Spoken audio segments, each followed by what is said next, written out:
guys, it is Sonia. This is what, Tarot Talk number 8. Hello, I got a whole new finger since you last saw me. Yep, managed to break myself. I should not be left to my own devices. Now, I have a bionic finger, and if I can only figure out how to make it dispense candy, I think it's going to be okay. So ignore my extra large finger today. Just got to keep my throbbing blueberry under wraps, quite literally. But it is tea and tarot time. Let's see, it's 4:24 here. We're kind of winding down the shop day, and I want to take a few minutes to step away and talk to you a little bit more about tarot. So we've been talking, this is day 8 of just going deep on the tarot. If you want to learn, have some breakthroughs on tarot, really try to understand it and wrap your mind around it. And this is what these sessions are for. I hope it encourages you, because tarot, I believe, is a most amazing tool. So over the last 2 days specifically, I mean, in the beginning, we covered the deck, we covered the history, we covered all the parts that you need to know. And now we're going through the card of the day. And so we already talked about the Fool, the Magician. And today we're going to talk about the third card, which is labeled number 2. And this is going to be your High Priestess. I love it when the High Priestess comes up. She tells us what we already know and invites and rewards us for getting quiet. But before I go on to talk about the High Priestess today and draw out some symbolism that can help you just make connections with the card to remember, to help you in your own journey of reading tarot, I also want to back up, because we've been talking about the symbolism in the cards and the meaning of the cards, but also know, we did a whole day on about how you can, like, being very pointed with our questions to get the answer from the tarot. So yes, these are, it is the soul's journey. It is archetypes of people that we meet along the way. And with that said, sometimes depending on the nature of your reading and what it is that you're tapping into, that these cards can also represent people. So for example, if we're doing a relationship reading, well, if the Fool comes up with everything that we talked about, and if you missed it, go back and watch it. Somebody who's the Fool, we talked about just, this whole card. Boy, that's somebody who loves to just, we talk about our Aquarius friends, somebody who just likes to walk their own path, right? You can't keep them in a box. So if you're paired in a relationship reading with a Fool, depending on the cards that come out, and this card represents that person, this is somebody who just wants their freedom. You are not going to keep them down. And if you are, that might be a source of some troubles that you have, right? Because this person is just, they are following their own bliss, and they love that, right? Look at what they're wearing, their joy. Do not put me in a box. And so start thinking about that as well as we go through these cards. So yesterday we talked about the Magician, and we talked about, this is the action part. So what do you think? This is somebody, definitely represents somebody who is very much a leader, is very much a problem solver, who loves a very curious mind. So in a relationship, this is going to be somebody who, boy, this person is a thinker. They are a goal setter. They are making it happen, and they are building their future. So you may be paired up with somebody who is a builder. And so when you do readings to really gather information about different aspects of your life, we learn the card, but we also take those energies of the card and we can apply it to people for greater insights as well into what's going on in day-to-day life. But yeah, wow, the Magician. I mean, this could be an entrepreneur, right? Somebody who's literally using the tools that they have on the table in front of them, and they're building. This is the builder card. So if you're with a builder, boy, they have lots of goals. You will never find them not working towards a goal. They're not going to be just sitting on the couch. They're the doers. And so again, that might give you great insight into the people in your lives, the people in your neighborhood, and kind of where they are, because that could be a cause of conflict. If somebody is a builder and they have big goals in their life, and then they have a partner who really doesn't have a goal, that could be tough, right? So know that you might be with a partner that, they like you to be on the same page with them, and let's work together. Let's work together and build something. So start thinking about what we learned about the cards in the basically the way of people as well. Who would this person be that loves to build and create and problem solver and leader? They are taking their future, their destiny. They are not going to leave it in the hands of somebody else. They've got things to do. So this is a very, very hardworking individual. Now we have the high priestess, and a lot of us know and love the high priestess. Um, oh my gosh. Yeah. When the high priestess comes out, she says, you already know. I reward you. I want you to take space to really think about what it is that your challenge in front of you, right? So with the high priestess, she's about basically our inner knowing and our what's inside, our intuition. So let's talk about this card for a second. Immediately, well, where shall we start? Okay, where shall we start? So we've got a figure sitting in the middle between two different temple poles. What's the word? What's the word? Escape my brain. Pillars. Thank you. Pillars on either side, and they've got a B and a J. One is black, one is white, and in the middle sits the high priestess. Could that be that, in between black and white, in the middle is where the truth lies? That's where you're going to find it, in the middle of, kind of literally in the middle. So you want to think about the black pillar as representing just kind of like strength, discipline, structure. And then you have the white with a J on it over here. And I want you to think about that as being like really freedom and kindness and flowing, but it's in the middle, right? We need a little bit of both in our lives to find that balance. And the high priestess sits, she has the equal armed cross on her, literally on her chest over her heart right here. And that speaks to the balance. It's you find the truth when you balance yourself, right? And so you have that equal arm cross. Think about like north, south, east, west, which also corresponds. We talked about to the different tools, the different elements. We have north. That basically corresponds to earth, and earth corresponds to all the pentacles in the tarot.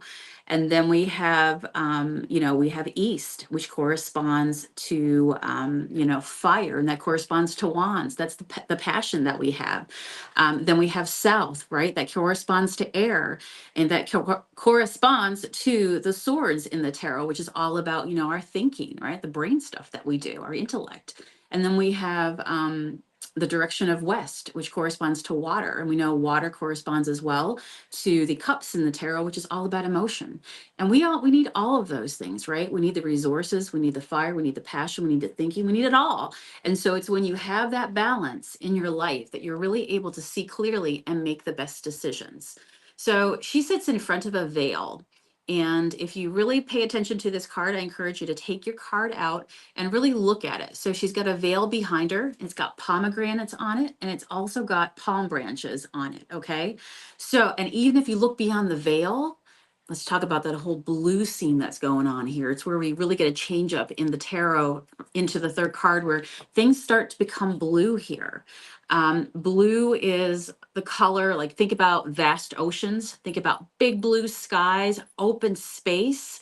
Blue is related to, so giving yourself that space that just makes you feel just so calm when you're by that big vast ocean. And think about blue as well. It's all related to the throat chakra and communication and speaking your own truth and self-expression. And so this card really is going deep, right? It's going deep into the waters that lay beyond that veil. It's the sea of knowing. And sometimes you have to pull back the veil because when the high priestess comes, it's all about listening to your intuition. And sometimes we don't listen to our intuition, okay? Myself included. Have you been there? And this is where it's the practice of the high priestess coming into your life. When when you get the hits, when you get the red flags, whatever it might be. It could be about a person. Have you ever had a red flag about a person and you let it go, and the next thing you know, it comes back to bite you, right? I've been there as well. And you're like, you suppress that and you're like, it's going to be fine. It's fine. It's okay. No, it's not, right? And it comes back later in life. You say yes to something you really don't want to. If you truly pull back the veil on yourself, your high priestess inside of you would say, I really didn't want to do that, but I did it anyhow, right? She says, honor your intuition. And it's easy to stay busy. It's easy to just, like I said, just to put that behind, even though there's that red flag, even though there's your intuition and but not that sometimes you don't trust it. You think about it, overthink it so much that you become numb and now you don't know what to believe anymore, right? So always trust those first gut intuitions that you get. And sometimes it's just not that we don't trust it, but sometimes we suppress it and we go, oh, it's going to be fine. And that leads, believe it or not, we're going to get to it, that leads to a tower moment in life, right? And so she comes out early to say, all right, we've cleared the table. All right, we've taken note as of like what we got right here in our backpack and what we want to do. And we're going to use our tuition and we're going to ask ourselves, is this really meant for me? Am I saying yes to something that's really not truly what I want to do? All right. And it's when we take that course, if we don't listen to the high priestess inside of us, boy, it's a bumpy ride. I always liken it to a car that has square tires. Things don't come to you easy. It does not feel effortless to you. It does not feel smooth to you at all. It's just like, I should not have did XYZ, right? So listen to your high priestess inside of you. She sits literally with the moon phases. She has the moon phases all over the card, but at her feet, meaning that she's kind of gotten over her emotions, right? She rules her emotions. Her emotions, she's conquered them. She listens to her intuition. That comes first. She's got all the different moon phases, her crown on her head. And if you think about the maiden, the mother, the crone from that aspect, just think about all the experiences that you gather through different parts of your life, right? She sits with that wisdom above her head. And so she knows the real deal, right? She knows what's authentic and what is not. So behind her is the veil, and we're invited to go deeper behind the veil. Her veil has pomegranates, I told you, and palm branches. So when you hear about pomegranates, you might think about Persephone and how, it was when she ate the pomegranate, the seeds, and that then she was then tied to the underworld, right? That's really, think about going deep beyond that, right? Deep behind the high priestess, deep into your subconscious, deep into another part of you where you transition to just really get in touch with your knowing, right? With your wisdom. And Persephone gained much wisdom, right? As she transitions between both worlds. But it changed because she ate the pomegranate seeds and she went really deep and she gained a lot of knowledge as well from that. But you have the pomegranate seeds here behind the high priestess. So there's that whole connection. But then you also have the palm branches. And palm branches throughout history have been related to like victory. And so if you think about, when you listen to your high priestess, she's the one that's going to come in. And if you listen to her and you listen to her inside of you, your higher knowing, your connection there, above all, everything that is around you, above the physical into the spiritual with that divine connection, that you're going to win those challenges, right? You're going to overtake those challenges. It's behind the veil is the sea of knowing. And literally there's water behind. So behind all that deep talk that we just got through and that deep meaning, there is your sea right behind, right? But you've got to look, you've got to go deeper. And it's easy for us to get in a world where we have phones or there's always something that stimulates us that we don't have to do that deep, deep shadow work or that deep, deep inner work, right? So she sits with the Torah in front of her right here on her scroll, and you can't even see all the words. It kind of tells us that sometimes in life, not everything it can be seen. Sometimes you got to dig a little deeper. We're gonna have to pull back, right, to be able to see the full knowledge there. And then she's got white on her head. Well, we've been talking about in the magician and the fool about how the significance of white is all about basically, she's got pure psychic ability. It is not at all marred in any sort of way. It is a blank canvas. And she's ready to receive information and then kind of make her decision from there, right? She is just look at her crown. And also her gown that she's wearing is white. And that just symbolizes this is just, she fresh perspective. Okay. So if you want to think about that as we're talking about the fool and the magician as people as well, depending on the style reading that you're doing, well, with everything that I've said about the high priestess, if this high priestess in a relationship reading comes up, well, you're going to really think that, wow, this person's really sensitive, right? They're really deep. They're looking for authentic love. It's, you know, they literally are just, they're not a surface individual, right? They want the real stuff. That's what they're looking for right here.